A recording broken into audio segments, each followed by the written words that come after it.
जय श्री माता जी। परम पूज्य श्री माता जी कृपा करके सारे विश्व की सभी संतों को परम चैतन्य प्रदान कीजिए। परम पूज्य श्री माता जी आज सारे विश्व की सभी संत एकत्रित हुई है। कृपा करके सभी को ध्यान का सिद्धि प्रदान कीजिए। परम पूज्य श्री माता जी आपके श्री चरण कमल पर कोटि कोटि नमन। कुंडली उठा के बंधन लेंगे।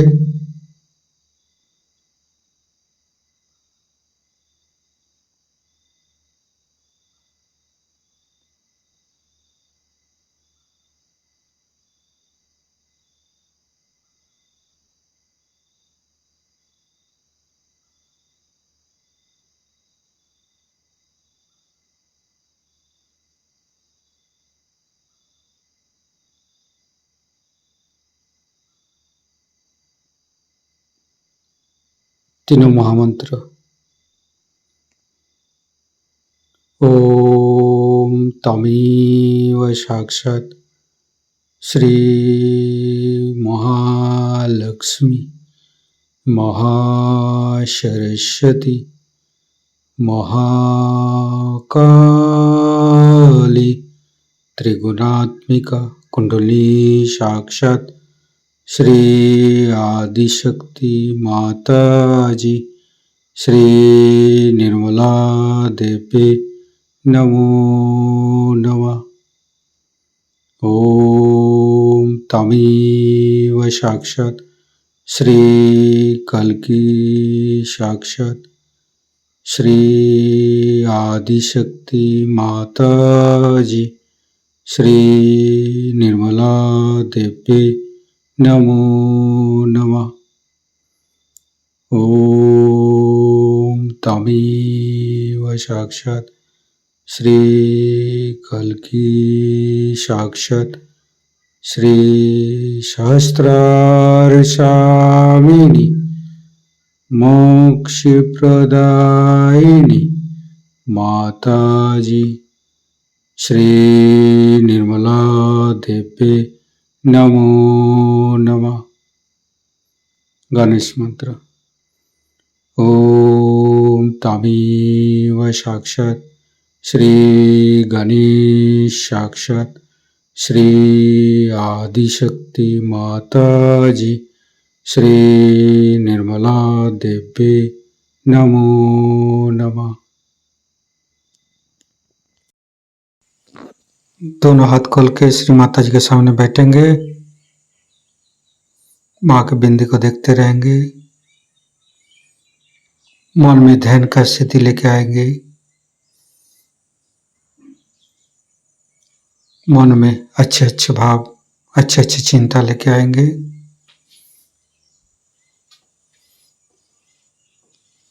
परम पूज्य श्री माता जी ये हृदय ये हमारी सांसें ये रोम रोम आप ही का तो दिया हुआ माँ। कृपा करके आप हमारे हृदय पर आइए और हमारे हृदय में माँ जगदम्बे के रूप में समस्त बाधाएं को समस्त रोगों को दूर कीजिए माँ। हे आदिशक्ति माँ कृपा करके हमारे हृदय को सच कीजिए। सच हृदय कमलासन पर श्री चरण को स्थापित कीजिए माँ। संपूर्ण चित्त अपना हृदय पर परम पूज्य श्री माता जी को देखते रहेंगे। हृदय के अंदर परम पूज्य श्री माता जी आपकी पूजा हमारे हृदय पर होने दीजिए माँ। हे आदिशक्ति माँ हम अज्ञानी हैं। हमारी अज्ञानता के बस में यदि आपकी शान के खिलाफ कोई गलती हुआ हो कृपा करके आप मुझे क्षमा कर दीजिए माँ। हे आदिशक्ति माँ, हमारे हृदय पर आइए। फिर धीरे धीरे चित्त को हम मूलाधार चक्र पर ले जाएंगे। लेफ्ट मूलाधार, राइट मूलाधार, मध्य मूलाधार देखते रहेंगे। हे भगवान, हे आदिशक्ति माँ, आप ही तो प्रभु गणेश है। कृपा करके हमारे शरीर की तीनों नाड़ी, सातों चक्र के अंदर समस्त दोषों को, समस्त रोगों को, समस्त बाधाओं को दूर कीजिए माँ। हे परमपिता परमेश्वर, हम कभी अतीत में चला जाते, कभी भविष्य में चला जाते, हमें मध्य में स्थापित कीजिए, हमें वर्तमान में स्थापित कीजिए माँ। संपूर्ण चित्त शरीर के मध्य भाग पर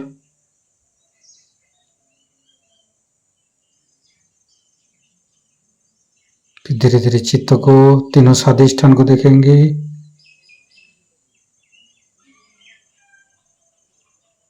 तीनों नाभि,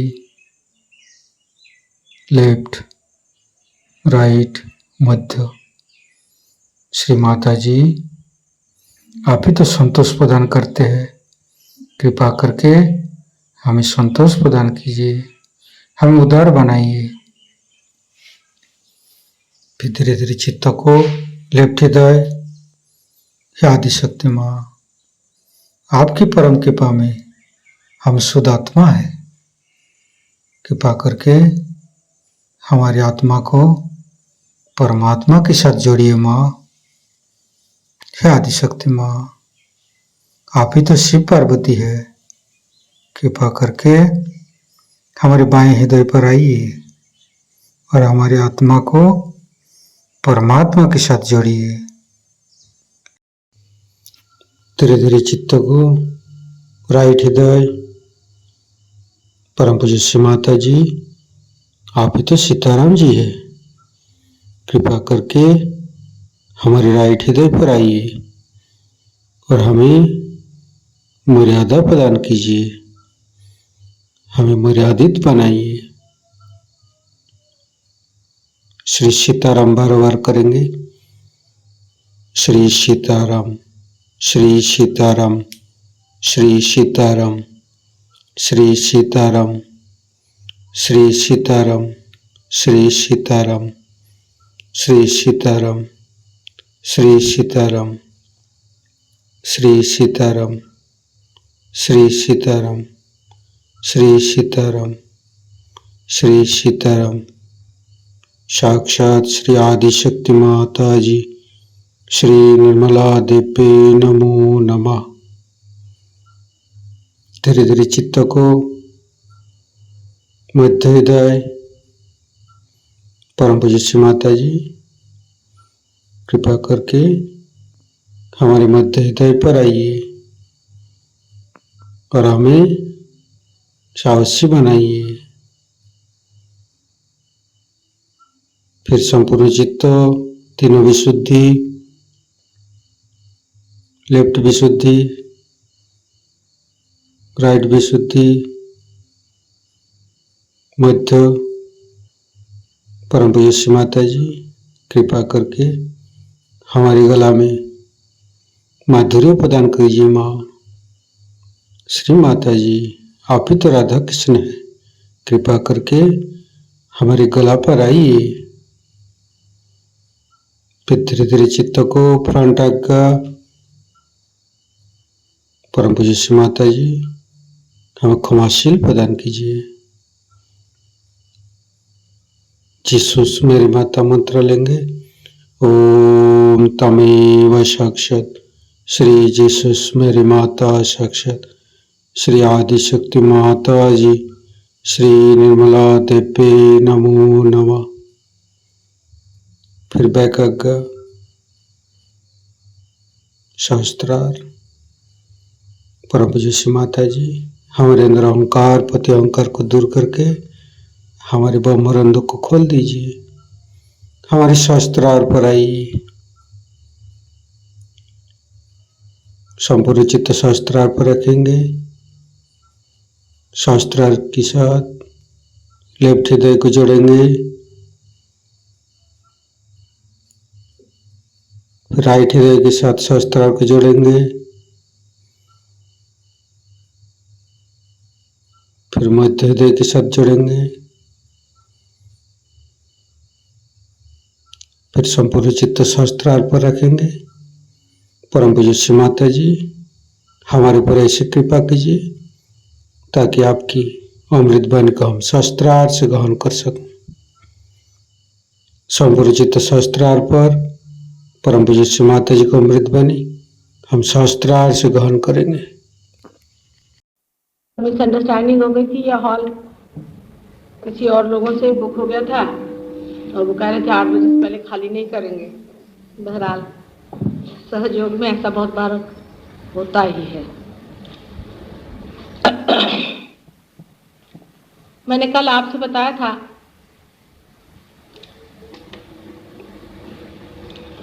बसून घ्या रे लवकर बसून घ्या कि आप एक बहुत सुंदर प्रकृति की रचना है। बहुत मेहनत से, नजाकत के साथ, अत्यंत प्रेम के साथ परमात्मा ने आपको बनाया है। आप एक बहुत विशेष चीज, अनंत योनियों में से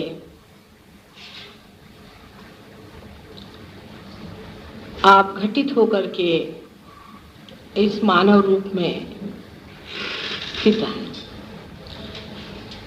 आप इसलिए इसकी महत्ता नहीं जान पाते क्योंकि ये सब आपको सहज में ही प्राप्त हुआ है। अगर इसके लिए मुश्किलें करनी पड़ती, आफतें उठानी पड़ती और आप इसको अपनी चेतना में जानते, आप अवेयर होते, तो आप समझ पाते कि आप कितनी महत्वपूर्ण चीज है। मनुष्य को जानना चाहिए कि परमात्मा ने हमें क्यों बनाया, इतनी मेहनत क्यों की, हम किस लिए संसार में आए और हमारा भविष्य क्या है, हमारा अर्थ क्या है। जैसे कि मैंने आपसे कल कहा था कि अगर ये मशीन हम बनाएं और इसको इस्तेमाल नहीं करें, इसका कोई भी अर्थ नहीं निकलता। लेकिन जब तक ये मेन से लगाया नहीं जाता है, तब तक आप इसका उपयोग भी नहीं कर सकते। उसी प्रकार जब तक आप अपने उस अनंत स्रोत के साथ संबंधित नहीं होते, जिसके बारे में अनेक साधु संतों ने वर्णन किया हुआ है, अनेक पुस्तकों में आपने जिसके बारे में सुना हुआ है कि अनंत शक्ति परमात्मा की सर्वव्यापी है और वो हर एक चीज का काम, हर एक चीज का संचालन, हर एक वस्तु की गति संभालती है। यह सुनी समझी हुई बात दूर की लगती थी। जब तक आप उससे संबंधित नहीं होते, तब तक ये समझ में आने वाली नहीं। जैसे कि कल मैंने कहा था कि आत्मा को जाने बगैर आप परमात्मा को जान ही नहीं सकते। ये तो ऐसा ही हुआ कि आपके टेलीफोन का कनेक्शन लगा नहीं है और टेलीफोन आप इस्तेमाल करें। जो कुछ आप धर्म के नाम पर आज तक करते रहे, वो इसी तरह का अंधाधुंध काम रहा है। ये आपको समझ में आ जाएगा एक बार आपका कनेक्शन लगने के बाद। जब तक आपका कनेक्शन नहीं लगा है, तब तक ये प्रश्न बना रहेगा। अब हम क्या हैं, हमारे अंदर कौन सी व्यवस्था परमात्मा ने की है और किस मशीन के कारण, किस तंत्र के कारण हम उसको प्राप्त होंगे, इसके बारे में मैं आपको बताना चाहती हूँ। ये विषय बहुत ही क्लिष्ट है। वास्तव में ये विषय तो तब बताना चाहिए जबकि आप पार हो जाएं, जिसके वक्त आपका कनेक्शन हो जाए। मानो ये कि आप अंधे हैं और आपसे मैं बताऊं कि ये ऐसा बना हुआ है और यहाँ पर ये लाइट है और यहाँ पर इस तरह का रंग लगा है और इसका वातावरण बड़ा ही सुंदर है और यहाँ बड़ा अच्छा लगता है। आप यही कहेंगे कि हमारे पास आंखें तो है नहीं, हम इसे कैसे जानेंगे। और हमारे लिए भी ये बड़ा क्लिष्ट होगा समझाना। जैसे कि इस कमरे की लाइट अगर जलानी हो तो आप एक सिर्फ स्विच को ऑन कर दीजिए, लाइट ऑन हो जाती है। इसी प्रकार आपके अंदर भी कोई चीज ऐसी ही बनी हुई, पूरी तरह से तैयारी करके परमात्मा ने रखी हुई है, उसको जगाना मात्र है। जब आप आलोकित हो जाते हैं, जब एनलाइटेंड हो जाते हैं, तो सारी की सारी चीज आसानी से समझ में आती है। पर अगर ये लाइट जलाने से पहले ही मैं आपको लेक्चर देना शुरू करूं कि ये लाइट कैसी आई, इलेक्ट्रिसिटी कहाँ से आई, इसका इतिहास क्या है, कैसे बना, तो सर दर्द हो जाता है। लेकिन आधुनिक मानव को सर दर्द लेने की आदत है। वो पहले चाहेगा कि पहले सर दर्द ले, फिर उसको हटाए। उसको कोई चीज आसानी से अगर मिल जाए तो वो बड़े आश्चर्य से पूछता है कि हमने तो पढ़ा है कुंडलिनी के बारे में कि वो तो बड़ी मुश्किल चीज है, वो तो हजारों वर्ष में होती है, वो तो बड़ी मुश्किल चीज है और उसमें आदमी को ये करना पड़ता है, वो करना पड़ता है। तो इस पे इतना ही कह सकते हैं कि भाई हो सकता है कि हम इसके माहिर, हम इसे जानते हैं और कुछ विशेष बात हमारी है ही जिसके कारण हम इसे आसानी से कर देते हैं, और बहुतों का ऐसे हो चुका है। इतना ही नहीं, जब आपका भी अंतर्योग स्थापित हो जाएगा, जब आप भी इसे प्राप्त होंगे, तो आप भी दूसरों की जोत जला सकते हैं बहुत आसानी से। तो बहुत से लोग हमने देखा है, खासकर इस बम्बई शहर में, पार होने के बाद फिर कोई प्रयत्न नहीं करते, कोई आगे नहीं बढ़ते। इस बम्बई शहर में एक तरह की इनर्शिया, जड़वाद इसको पकड़े हुए है। इसके बारे में मैंने कल कहा था, आप भी सब बम्बई शहर में रहते हैं, इसलिए मैं आपसे कहना चाहूँगी कि अति सूक्ष्म ये संवेदना है, अति सूक्ष्म घटना है। ये घटित होना आपकी पूर्व संपदा का फल है, जन्म जन्मांतर की चीज़ आप पा रहे हैं।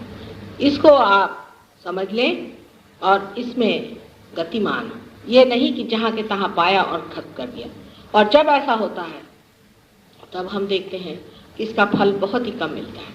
इसके अनेक फल हैं, उसमें से सबसे बड़ा फल ये है कि आपकी शारीरिक व्याधियाँ पूरी तरह से छूट जाती हैं। बाय प्रोडक्ट है, क्योंकि आपके अंदर अगर परमात्मा का आलोक आने वाला है, अगर आपकी आत्मा जागृत होने वाली है, तो ये शरीर का मंदिर भी निर्मल होना पड़ता है। आप में अगर कुछ मानसिक बीमारियां हों, वो भी ठीक हो जाती है।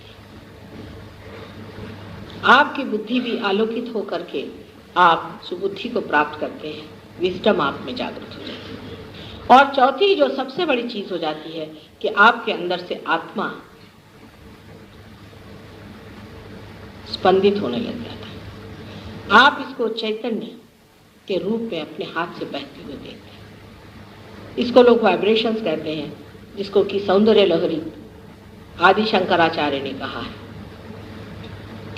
बाइबल में इसे कूल ब्रीज कहा हुआ है। इसको आप जब पाते हैं तो हाथ में से ठंडी ठंडी हवा, बहुत ही ठंडी ठंडी हवा चैतन्य की बहती है। वाइब्रेशंस का अर्थ लोग सोचते हैं कि बदन हिलना या कुछ उसमें किसी तरह का झकझोर होना, सो गलत बात है। इसको भी समझ लेना चाहिए। वाइब्रेशंस माने बिल्कुल ठंडी ठंडी बहने वाली, बहुत ही शीतल ऐसी हवा, जिससे बड़ी अंदर में शीतलता आती है और बहुत ही ज़्यादा आशीर्वादित भावनाएं अंदर में पुलकित होती हैं। ये एक वास्तविकता है, साक्षात है, एक्चुअलाइजेशन है। ये कोई झूठ बात नहीं, ये कोई ब्रेन वॉशिंग नहीं, ये एक्चुअलाइजेशन है। इसमें आप वास्तविक में से पाते हैं, और ये चीज़ आपके अंदर घटित होना एक अत्यावश्यक चीज़ है।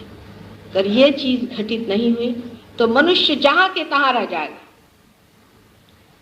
वो किसी भी तरह से उस चीज़ को प्राप्त नहीं कर पाएगा जिसमें वो अपना अर्थ देखे, जिससे वो समर्थ हो जाए। अब ये आपके सामने यहाँ कुंडलिनी रखी हुई है, इसे आशा आप लोग सब देख सकते हैं। क्या आप सब लोग देख सकते हैं?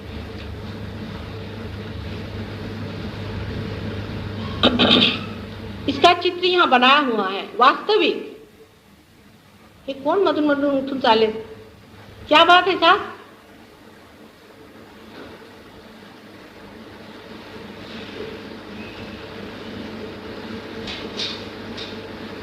अजीब लोग।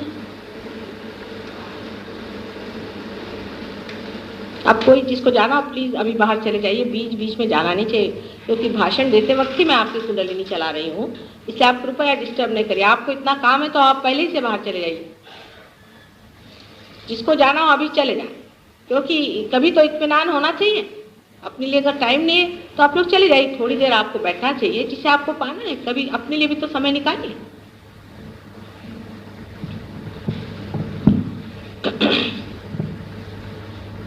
ये कुंडलिनी हमारे अंदर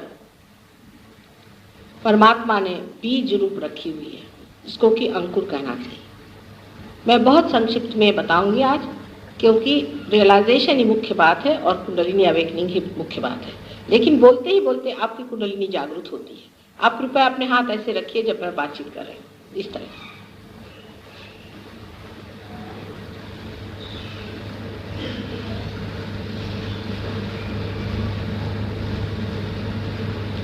अब ये कुंडलिनी आपके अंदर बसी हुई है। पैर में जूते तो नहीं? जूते उतार लीजिए, क्योंकि अर्थिंग होना चाहिए, मदर अर्थ से अर्थिंग होना चाहिए।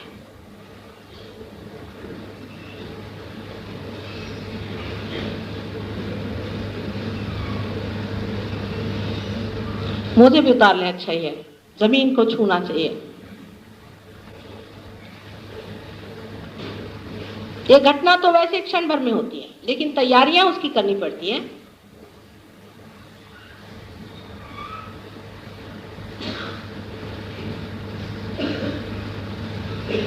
आराम से जरा बैठे, थोड़ा टाइम अपने लिए दीजिए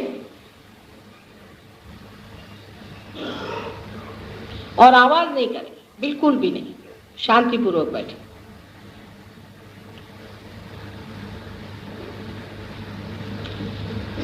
ये कुंडलिनी है जो कि आपके अंदर भी अंकुर रूप आपके त्रिकोणाकार अस्थि में, ट्रायंगुलर बोन में स्थित है।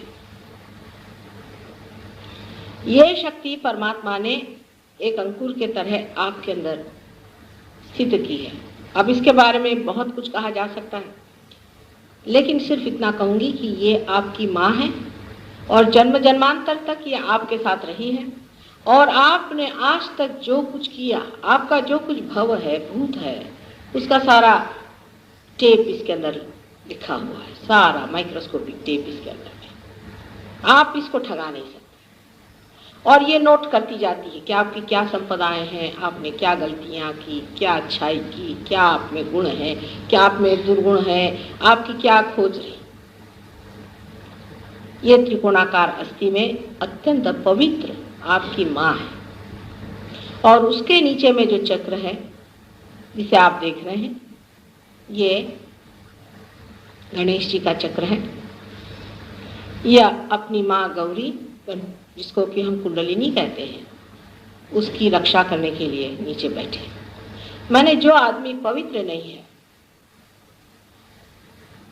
वो कुंडलिनी का कार्य नहीं कर सकते। सिर्फ अत्यंत पवित्र आदमी को ही अधिकार होता है कि वो कुंडलिनी का कार्य करे। ऐसा आदमी जब भी कुंडलिनी का कार्य करता है तो नानाविध तकलीफें हो जाती हैं, क्योंकि वो अनऑथराइज्ड, अनधिकार चेष्टा। आप गणेश स्वरूप हो जाते हैं जिस वक्त में कुंडलिनी जागृत होती है, क्योंकि हाथ जब आपके मेरे और हैं तो बहता हुआ चैतन्य हाथ में से गुजर के और इन दोनों नाड़ियों में से नीचे उतरता है और जाकर गणेश को खबर देता है कि अब कुंडलिनी उठ सकती है। क्योंकि कुंडलिनी वो चैतन्य है, वो स्थिति है या वो शक्ति है जो जानती है जो प्यार करती है, जो ऑर्गेनाइज करती है और जो आपको जन्म देती है, वो आपकी जन्मदात्री है, जिसी से आपका दूसरा जन्म हो जाता है, जिससे आप द्विज हो जाते हैं। ये शक्ति अत्यंत पवित्र है, अछूती है, और इस तक कोई भी नहीं पहुंच पाता जब तक जो आदमी इसका अधिकारी है आपके सामने खड़े ना हो जाए। जब इसका अधिकारी इसके सामने खड़े होता है तब आपके हाथों के द्वारा ये शक्ति अंदर जाती है और कुंडलिनी जागृत हो जाती है। ये अपने आप जागृत होती है, इसके लिए कोई भी मेहनत करने से जागृत नहीं होती है, क्योंकि ये जीवंत क्रिया है, ये बिल्कुल जीवंत क्रिया है। कोई सा भी जीवंत कार्य मेहनत से नहीं होता है, वो अपने आप घटित होता है। उसी प्रकार कुंडलिनी अपने आप जागृत होती है। सिर्फ उसे ये पता होना चाहिए कि अपने सामने वो इंसान खड़ा है जो उसका अधिकारी है। ये कुंडलिनी उसके बाद दूसरे 6 चक्रों को छेदती हुई ऊपर जाती है। उसमें से जो महत्वपूर्ण चक्र है वो नाभि चक्र है। हालांकि ये तीसरा चक्र माना जाता है, पर कुंडलिनी दूसरे चक्र को न छेदते हुए पहले तीसरे में जाती है, क्योंकि दूसरा चक्र नाभि से निकल के ऊपर घूमते रहता है। दूसरे चक्र से भी शक्ति को खींचा जाता है, उसमें से चित्त को खींचा जाता है। दूसरा जो चक्र स्वादिष्टान है उसमें आपका चित्त है, अटेंशन है। इस चक्र से चित्त को खींच करके कुंडलिनी अपने ऊपर छा लेती है। जैसे कि समझ लीजिए किसी कपड़े के अंदर से मेरा हाथ चला जा रहा है, आपका जो अटेंशन है, आपको आश्चर्य होगा, आपके पेट में रहता है, आपके सर में नहीं रहता है। अटेंशन आपके पेट में रहता है, लेकिन ज्ञात अपने ब्रेन से होता है। वो किस प्रकार? वो भी स्वादिष्टान चक्र की ही वजह से।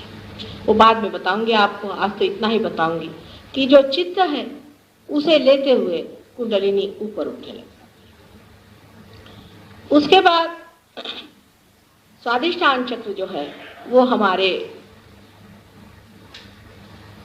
कार्य करने का, आगे की बात सोचने का, विचार करने का सेंटर है, क्योंकि इसी सेंटर से हमारे पेट में जो मेद है, जो फैट है, उसको बदल करके और मेंदु के लिए यानी अपने ब्रेन के लिए ठीक बनाया जाता है। वो इसी केंद्र का काम है, इसे स्वादिष्टान चक्र कहते हैं। इस चक्र से हमारा ऑर्टिक प्लेक्सस नाम का प्लेक्सस, जो कि बाहर डॉक्टर लोग जानते हैं, वो चलता है। ये चक्र आजकल मॉडर्न लाइफ में बहुत ज़्यादा विद्यमान है, क्योंकि हम लोग बहुत ज़्यादा सोचते रहते हैं, हर समय हम लोग सोचते रहते हैं। अति सोचने की वजह से हमारे जो दूसरे काम इस चक्र से होने के होते हैं वो निगलेक्ट हो जाते हैं, उनके तरफ हम ध्यान नहीं दे पाते।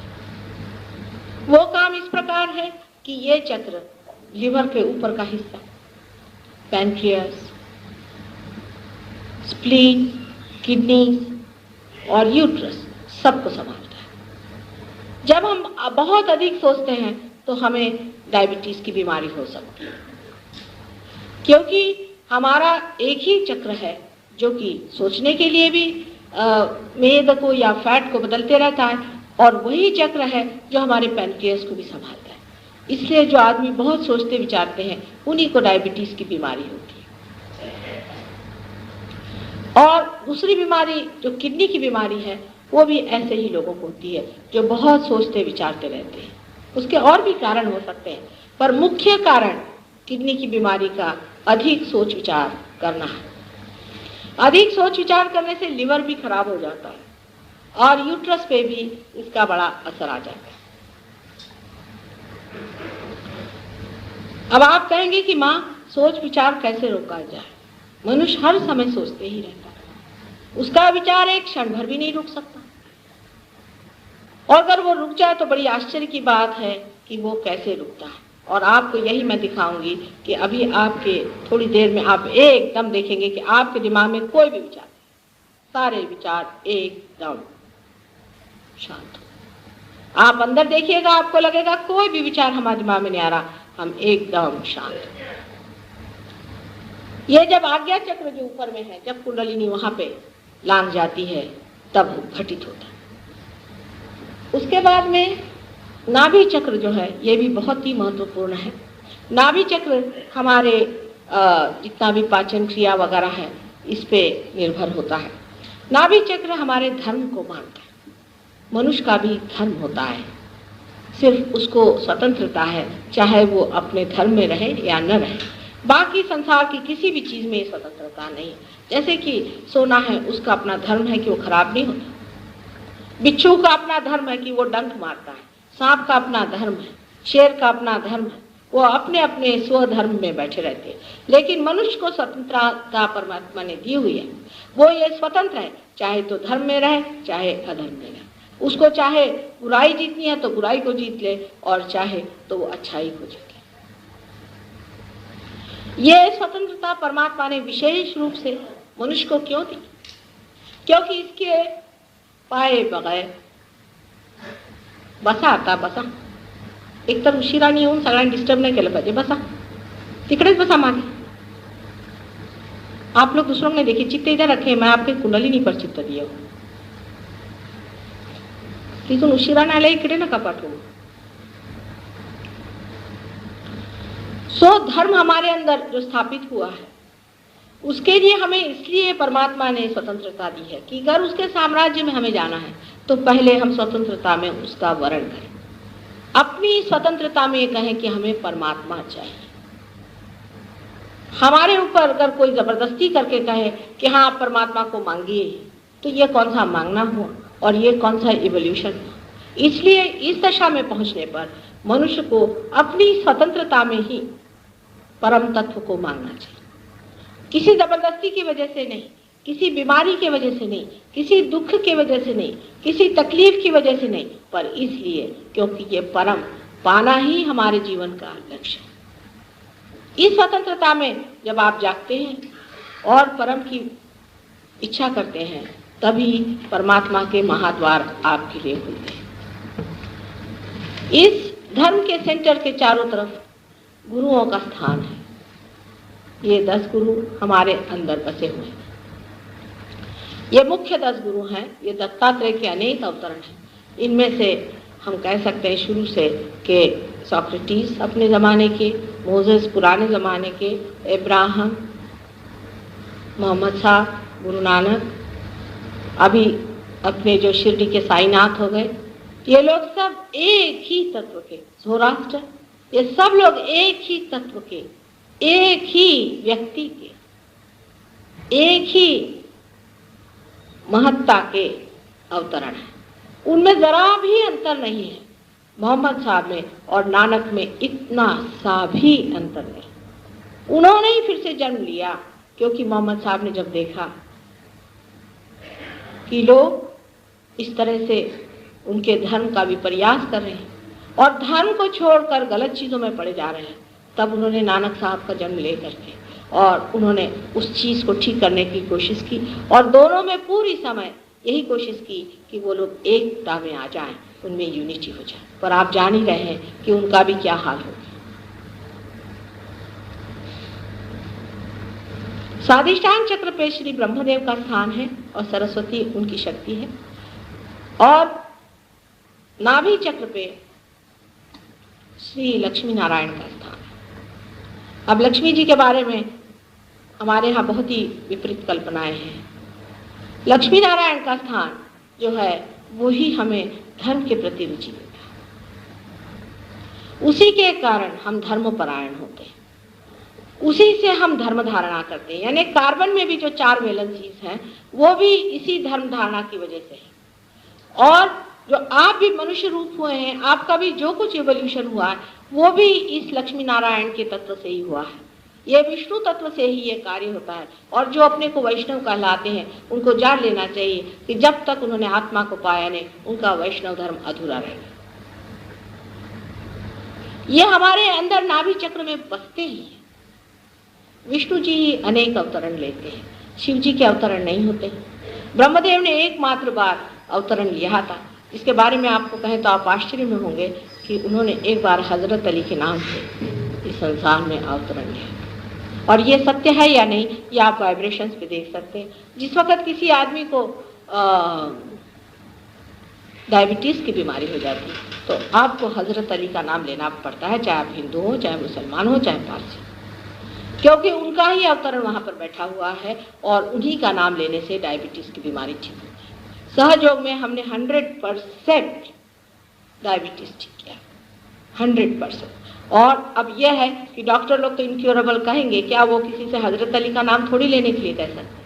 वो तो उस चीज़ को, अंडर करंट्स को जानते ही नहीं है, जिसके कारण हमारे जो प्लेक्सेस है वो चलते। वो तो सिर्फ जो बाह्य में, जड़ में, ग्रोस में दिखाई देता है उससे जानते। सिर्फ मनन से ही आप अपने अंडर करंट्स को जान सकते हैं।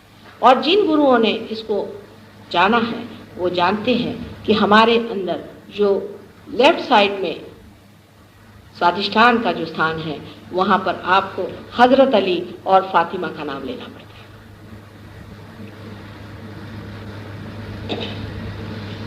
नाभि चक्र में जो विष्णु लक्ष्मी का स्थान है, इन्होंने आप जानते हैं कि 10 अवतार लिए हैं, उसमें से 9 ले चुके, अभी 10वां आने वाला है। 9 अवतरण में से उनके अधिकतर अवतार हमारे इवोल्यूशनरी हैं। माने पहले वो मछली के रूप में आए। आप जानते हैं कि जीव पहले समुद्र में हुआ था, उसके बाद मछली से वो कछुआ बन गए, और इस प्रकार ये इवोल्यूशनरी जो अलग अलग स्टेजेस हैं वो लक्ष्मी नारायण के इवोल्यूशनरी स्टेजेस के द्योतक हैं। वो सब हमारे अंदर बंधे हुए हैं। जो जो आज तक संसार में होता है वो सारी हिस्ट्री हर एक मानव में बनी है। और मानव इसलिए सबसे ऊंचा है क्योंकि इसकी दशा सबसे ऊंची है। बाकी जितनी भी स्टेजेस हैं वो मनुष्य में बहुत ही निम्न स्थिति में है। माने आप अब समझ सकते हैं कि नाभि के चारों तरफ जो भवसागर फैला है उसमें से जानवर निकल नहीं पाया, मानव सिर्फ निकल पाया है। जबकि हमारे यहाँ वामन अवतार हुआ, उसके बाद परशुराम जी का अवतार हुआ, उसके बाद श्री राम का अवतरण। श्री राम का अवतरण जो इससे ऊपर का चक्र है जिसे हम हृदय चक्र कहते हैं, हृदय चक्र के राइट साइड में है, बीचों बीच में नहीं है। क्योंकि बीच में जो सुषुम्ना नाड़ी है जिससे आपका इवोल्यूशन होता है, उस सुषुम्ना नाड़ी पर उनको इसलिए नहीं रखा क्योंकि रामचंद्र जी ने अपने को अवतार नहीं माना था। उन्होंने अपने को मर्यादा पुरुषोत्तम मान करके और अपने को इस बीच के इवोल्यूशनरी या इसके उत्क्रांति के पथ से हटाकर अपने को अलग कर लिया। वो अपने राइट साइड में रहते हैं। या आपके पिता का स्थान है, या आप में जो पितृत्व है उसका स्थान है। अगर किसी आदमी ने आप किसी अपने पिता को सताया या तंग किया, तकलीफ दी हो, तो ये चक्र पकड़ता है। अब डॉक्टर लोग इसे मानते ही नहीं। इस चक्र पकड़ने से भी लोगों को ऐसी बीमारी होती है जिसमें बहुत जोरों में श्वास चलने लग जाता है और किसी भी तरह से श्वास नहीं रुकता। लोग कहते हैं कि माता जी ये तो इनक्योरेबल है, सालों से हमको ये बीमारी। ये पितृत्व का स्थान बिगड़ जाने के अनेक कारण होते हैं। जैसे आपके पिताजी की मृत्यु बहुत अर्ली हो गई, ये बड़ी सूक्ष्म चीज है। अब आपके पिता की अगर मृत्यु अर्ली हो गई है, बहुत ऐसी उम्र में हो गई जब आप बहुत ही छोटे उम्र के थे, तो उनको आपकी फिक्र लगी रहती। कोई मरता नहीं, ये तो बात आप जानते ही हैं। उनका जीवात्मा तब आपके आसपास मंडराते रहता है, उसके कारण भी आपका ये राइट हाथ पकड़ जाता है। आपको आश्चर्य होगा कि कितने लोगों की मैंने इस तरह से बीमारियां ठीक की है कि उनसे कहा कि अच्छा आप अपने पिता से कह दीजिए कि हम बिल्कुल ठीक हैं, बेफिक्र हो जाइए और हमारी फिक्र छोड़िए और आप फिर से जन्म लीजिए। इसी बात पर ये बात कहने से ही उनका ये चक्र छूट गया और उनकी एक बीमारी जो कि उनको सालों से चल रही थी, एक साहब को तो 25 साल से ये बीमारी थी और उनकी बीमारी ये बात कहने से ही छूट गई। और उनको बड़ा आश्चर्य कि माने 5 मिनट में हमको क्यों अच्छा लगे। अगर आप इसके अंडर करंट समझ लें तो बीमारी ठीक करना कोई विशेष चीज नहीं होती। अब ये चक्र खराब हो जाने से मनुष्य को ये ध्यान में लाना चाहिए कि हो सकता है कि आप पिता में भी आप में कोई दोष हो। कि कुछ लोग होते हैं अपने बच्चों से बहुत दुष्टता का व्यवहार करते हैं और बच्चों को बुरी तरह से देखते हैं, उनका ख्याल नहीं करते, उनका पितृत्व खराब होता है, तब भी ये चक्र पकड़ा जाता है। हम लोग डॉक्टरी में सिर्फ ऊपरी तरह से इंसान को देखते हैं और उनकी बीमारियों का इलाज करते हैं, लेकिन उसको सम्यक यानी इंटीग्रेटेड हम नहीं देखते। मनुष्य सिर्फ शरीर मात्र नहीं है, वो शरीर भी है, वो मन भी है, बुद्धि भी है, अहंकार भी है और आत्मा भी है।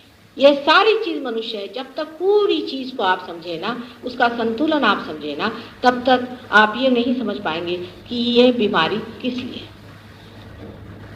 उसके राइट साइड में आप देख रहे हैं कि हार्ट का ऑर्गन है, लेफ्ट साइड में हार्ट का ऑर्गन है।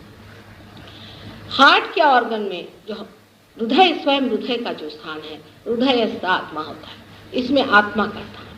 आत्मा आपके हृदय में विराजमान है, यही आपका साक्षी है, यही क्षेत्रज्ञ है, यह आपके बारे में सब कुछ जानता है, लेकिन ये आपके कॉन्शियसनेस में नहीं। माने ये कि आप ये तो जानते हैं कि कोई आपको जान रहा है, लेकिन आप उसको कार्यान्वित नहीं कर सकते, वो आपके अंदर से स्पंदित नहीं। मेडिकल टर्मिनोलॉजी में कहने के लिए होगा कि आपकी पैरासिम्पैथेटिक नर्वस सिस्टम आपके काबू में नहीं, उसको लोग ऑटोनॉमस नर्वस सिस्टम कहते हैं। माने ये कि स्वयं चालित है, लेकिन ये स्वयं क्या है? ये स्वयं कौन है? कौन आपके हृदय की गति को कम करता है? कौन आपके धड़कते हुए छाती को धीमा कर देता है? कौन आपके पेट में पचन क्रिया करता है? ये जो स्वयं है वो स्वयं ही आत्मा है, और वो आत्मा हमारे पैरासिम्पैथेटिक नर्वस सिस्टम से चलता है। लेकिन ये आत्मा हमारे कॉन्शियसनेस में नहीं है, माने हमारे सेंट्रल नर्वस सिस्टम में नहीं आता है। इसको सेंट्रल नर्वस सिस्टम में लाते ही अनेक रोग ठीक हो सकते हैं, जैसे हृदय का विकार है। आजकल हार्ट अटैक बहुत ही कॉमन बीमारी हो गई, लेकिन हार्ट अटैक क्यों आता है? मैंने कहा आपसे कि अपने अंदर हृदय में आत्मा का स्थान है, शिव का स्थान है। शिव माने आत्मा जहाँ विराजते हैं वो शिव है। जब आदमी का ध्यान अपने आत्मा से हटकर अपने संसारिक कार्यों में बहुत लगता है, जो आदमी बहुत जरूरत से ज्यादा काम करता है, बहुत ज्यादा दौड़ता है, बहुत मेहनत करता है, वो सोचता पता नहीं वही एक दुनिया में एक चक्रधारी मिला हुआ है, वो सारे दुनिया भर का लोड अपने सर पे लेकर के घूमता है, उसकी ये लेफ्ट साइड कमजोर हो जाती है, उसका हार्ट कमजोर हो जाता है, उसका आत्मा क्षीण हो जाता है, और जब शिव उनसे गुस्सा हो जाते हैं हार्ट अटैक आता है। नेचर का भी एक बड़ा भारी बैलेंसिंग प्रोसेस है। अगर आदमी जरूरत से ज्यादा काम कर रहा है, उसके शरीर को बहुत दौड़ा रहा है, उसकी जो राइट साइड है, जो पिंगला नाड़ी है, उससे बहुत कार्यान्वित है, तो उस वक्त परमात्मा ही ये व्यवस्था करते हैं कि उसका काम कुछ कम कर, उसको हार्ट अटैक इसलिए। जो आदमी बहुत ज्यादा कार्य में संलग्न होता है, उसका ईगो बढ़ते जाता है, जैसे कि आपको दिखा रहे हैं। ईड़ा नाड़ी से ये कार्य होता है कि आपका ईगो बढ़ते बढ़ते बढ़ते एकदम बड़ा सा बबूरा यहाँ बन जाता है, फिर उसको होश नहीं रहता। वो सोचता है, आज एक साहब आए थे, वो मेरे सामने ऐसे ऐसे कांप रहे थे, उनको पार्किंसंस डिजीज था। मैंने कहा आपका परमात्मा में विश्वास है? कहले मेरा तो विश्वास है। मैंने आपको किसने बनाया? ये सारी सृष्टि किसने बनाई? बड़े आसानी से मनुष्य का था कि हमारा तो परमात्मा में विश्वास है। ये बहुत ही बड़ी अहंकारी बात है। जो मनुष्य इस तरह से सोचता है उसको पार्किंसन की डिजीज होनी चाहिए, और होती है।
अखिल जगत जननी तू देवी, अखिल जगत जननी तू देवी, महिषासुरमर्दिनी भवतारिणी, महिषासुरमर्दिनी भवतारिणी, त्रिविधताप मनीचे मम शमवी, त्रिविधताप मनीचे मम शमवी, अखिल जगत जननी जननी तू देवी देवी देवी देवी, अखिल जगत जननी।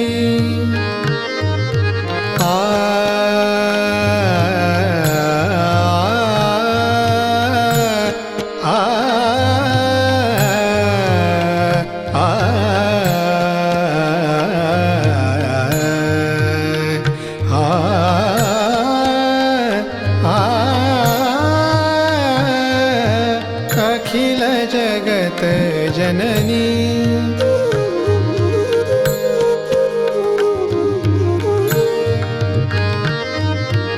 असुर पतितमय धरा जाहली, असुर पतितमय धरा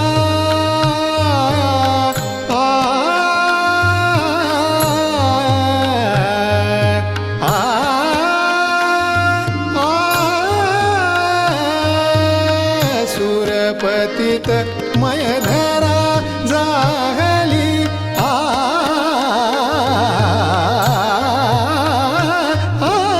सुरपतित मय धरा जाहली, भाव भक्ति निर्मल सेवा मुरली, भाव भक्ति निर्मल सेवा मुरली, दलन करुनियरी जन मन रमवी, अखिल जगत जननी।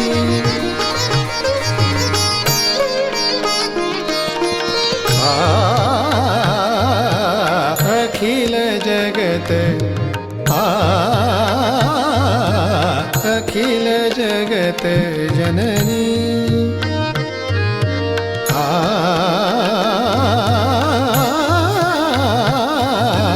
अखिल जगत जननी तू देवी, अखिल जगत जननी, अखिल जगत जननी, अखिल जगत जननी तू देवी।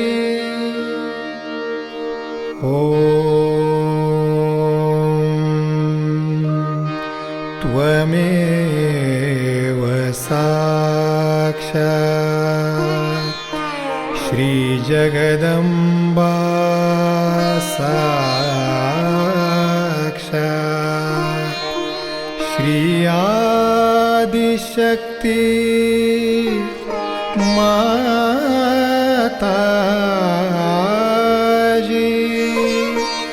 श्री निर्मला देवे नमो नमः, नमो नमः, नमो नमः।